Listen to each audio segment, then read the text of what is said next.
Simandou, situé dans le sud-est de la Guinée, incarne un gisement de minerai de fer unique au monde à plus de 65% de teneur en fer, dont le début officiel de l'exploitation va transformer le modèle de développement du pays.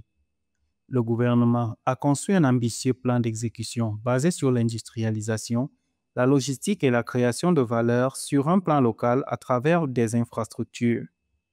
Rio Tinto, Chalco et International Finance Corporation, via Simfer SA, vont côtoyer l'État guinéen qui participe à hauteur de 35% dans l'exploitation minière et jusqu'à 51% dans les infrastructures, incluant un chemin de fer de 670 km et un port en eau profonde à Forécaria.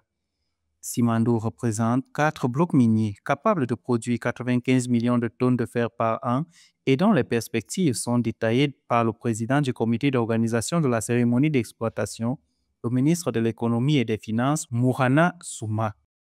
Cela montre à suffisance la dynamique économique de la phase de construction de Simandou.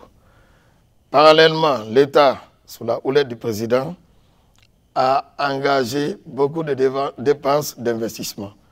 Ces dépenses d'investissement, en moyenne, ont cru de 36% d'une année à l'autre, puisque le pays avait un manque important d'infrastructures. Donc, l'arrivée du général président a permis de commencer à développer des bases de dépenses d'investissement pour les infrastructures routières, pour les infrastructures de connexion entre les régions, et nous avions pu faire plus de 1200 km de routes, et cet indicateur est évolutif.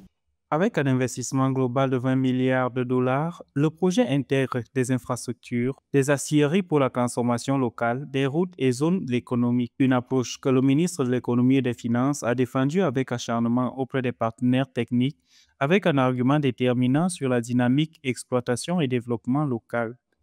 Plus de 5 milliards de dollars seront alloués aux entreprises guinéennes. Les infrastructures ferroviaires et portuaires auront un usage multiple permettant de dynamiser le commerce, l'agriculture et la mobilité régionale. Le développement de Simandou projette de générer plus de 50 000 emplois, de favoriser le transfert de compétences multiples d'une ampleur inédite et d'avoir un impact déterminant sur le développement socio-économique de la Guinée. L'arrivée de la mise en production de Simandou pourra améliorer substantiellement tous ces ratios.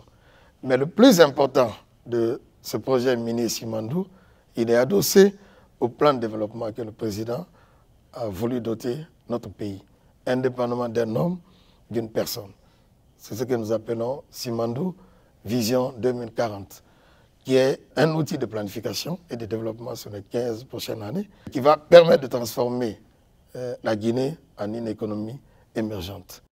Le programme Simandou 2040 trouve son origine dans les orientations données par le président de la République Mamadi Doumbouya lors du Conseil des ministres du 30 mai 2024, qui a instruit au comité stratégique l'élaboration d'un plan de développement sur 15 ans, adossé au potentiel du méga-projet intégré mine-infrastructure de Simandou. Pour la Guinée, le projet minier de Simandou est un levier de souveraineté et aussi une conviction d'un développement durable qui s'appuie sur la valorisation intelligente des ressources naturelles et une gouvernance économique innovante tournée vers le bien-être des populations.